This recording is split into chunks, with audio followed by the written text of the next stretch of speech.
My name is Leonard Yash Jr. and I have a really shitty understanding of math, but I do know math. I know algebra and geometry, but I did not study much of the trigonometry or calculus, and I'm doing some research now, and I just figured out how to read an integral Fourier Transform from the Xray Crystallography. I was studying Fourier Transform, I was studying calculus from Calculus for Dummies, and then I got on the internet. I started looking up some of the symbols for calculus and Fourier transforms and mathematics, and basically this formula right here, it basically reads the function of the three-dimensional position vector r equals a very small volume of 1 over 2 pi cubed, 2 pi in parentheses cubed, which in turns is multiple cubes of how many ever different cubes. 2 pi equals 3 different sets of 2 pi's multiplied together, which is 2 pi times 2 pi times 2 pi. Then you have an integral symbol, integral, and then you have the Fourier symbol, F, and then you do a Fourier equation on Q, which Q represents a point in reciprocal space, a three-dimensional real vector. Q represents a point in reciprocal space. It's just a point, like on a graph, where it's a three-dimensional graph. So you have to know Q, which is a point in reciprocal space. So Q is a huge formula itself.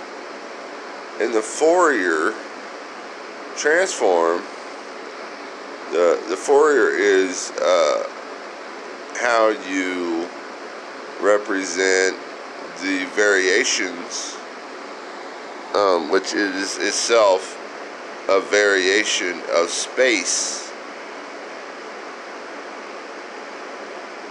and maybe vectors,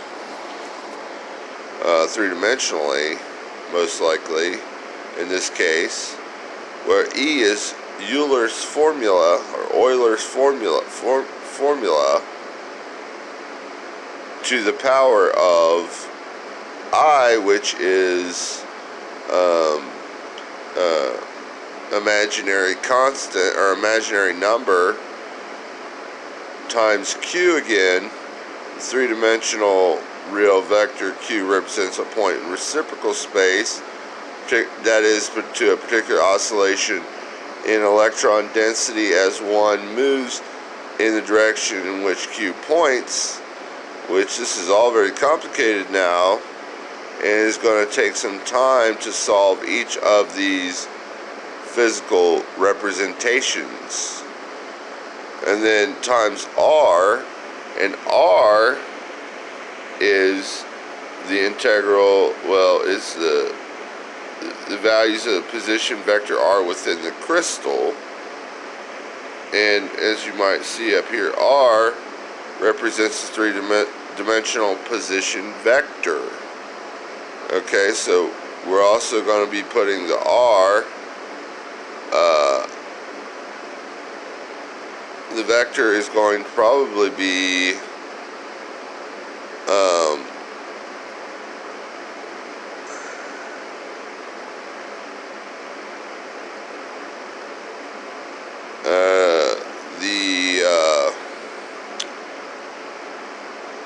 the vector of the electrons and how they reciprocate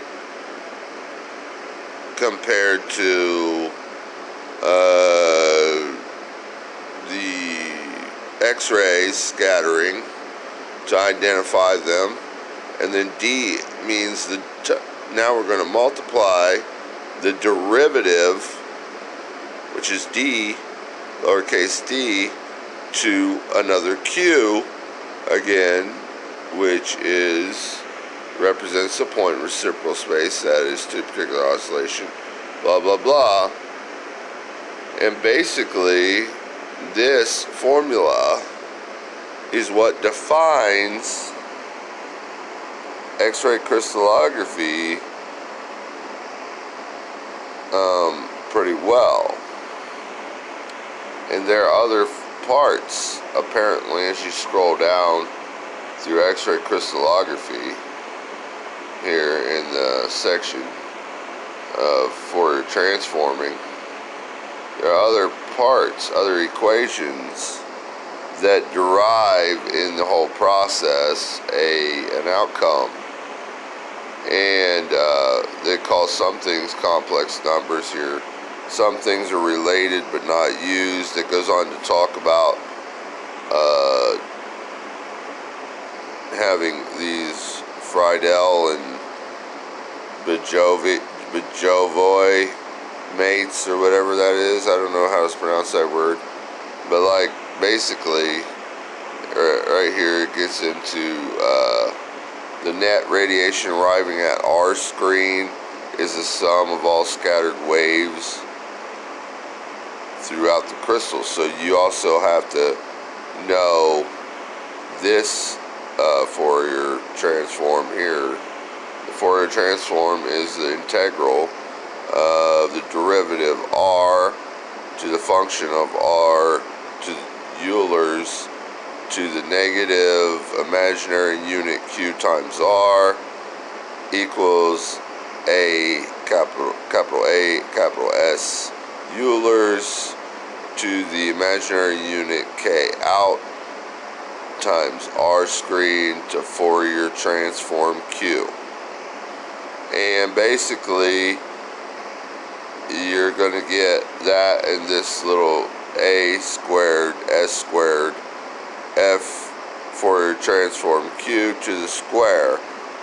2 is the measured intensity of the reflection will be the square of this amplitude. The measured intensity of the reflection will be the square of this amplitude, that number. So basically you're also going to have these mates in your crystal. And all of this really means that light passes through basically one big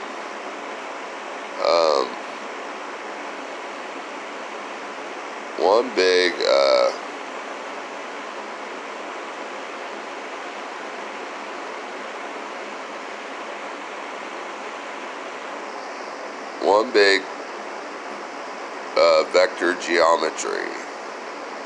That's really what it is. And we also refer to this as space-time. And it is included in time and geometry in all spaces. So if photons are a space and they undergo an integral transformation or a differentiation with integrity or integral differentiation, you got to say that you're basically transforming at that point through how many ever series or limits or whatever in calculus, and this sets the equation, the Fourier transform. So basically the movements of predictability also get into almost binary three-dimensional extremely small spaces. where it mostly represents electrons. Other than that, it represents nucleuses. Then the third position is the vector of the X-rays themselves in a giant quantity of X-rays through the crystal, which is also a geometrical quantity of the transformation. The transformation is a prediction of the Fourier. The Fourier also means like a length or a hallway or like a gap or a volume space. So like basically the Fourier is going to be a space that's transformed by Q and all the others there. So that's pretty cool, because all of those little letters represent more complex equations.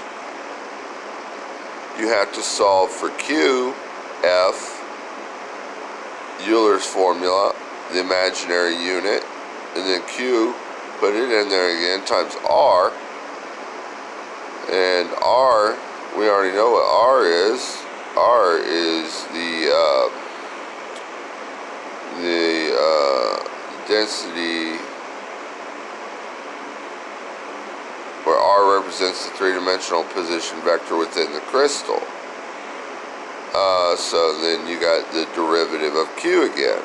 So, I mean, that's how you do calculus, and it uses algebra, trigonometry, geometry, and obviously the calculus principles of limitations and other parts, like how to do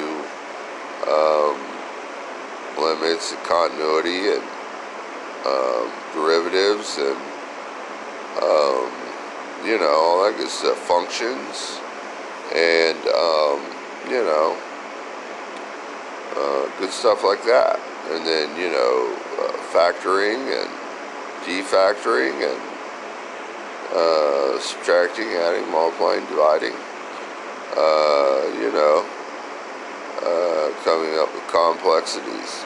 So that's pretty much what I've learned so far about calculus and Fourier transform.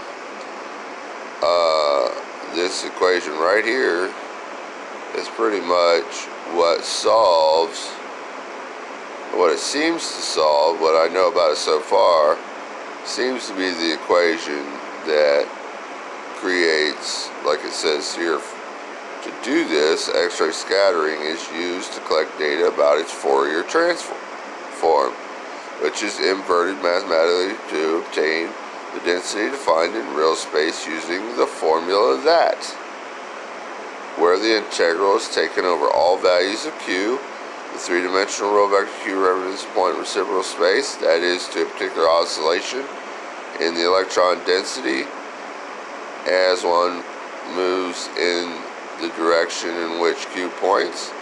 The length of Q corresponds to 2 pi divided by the wavelength of the oscillation. The corresponding formula of Fourier transform will be used. And then here you have the Fourier transform will be used below. So that's the Fourier transform itself. That's how you solve for the for all of the space vectors, and then basically you get the space vectors on a screen in a vacuum, where R is a bunch of vectors two-dimensionally that is represented in space, small spaces that represent the variations, which is the integral of the Fourier transform of reciprocating spaces by the physical constants of mathematics. And there you have it. That's just geometry, baby. You know, calculus is geometry and algebra and mathematics, arithmetic, and trigonometry. So, I mean, there it is. You're also going to, you know, when you do this, you're going to discover the actual volume. These small volumes are the representations, like the 1/2 pi cubed is going to be the representation of the X-ray vector even. So basically you're going to get really close to what a photon really looks like as it waves, and you're also going to get the intensities by tracking it by the amount of time that is produced, and then you know that you're going to get this number called the phase and the magnitude, and you're going to come to realize that there's a time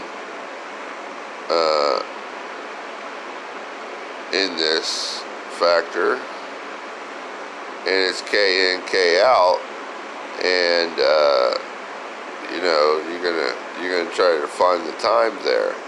So as you learn about the intensity there, you're gonna have amplitudes, and those amplitudes are going to be converted into either a scintillator screen or a camera, which is going to provide various oscillations in digital waves. So you'll get binary, and it'll be converted. And basically, there you have it.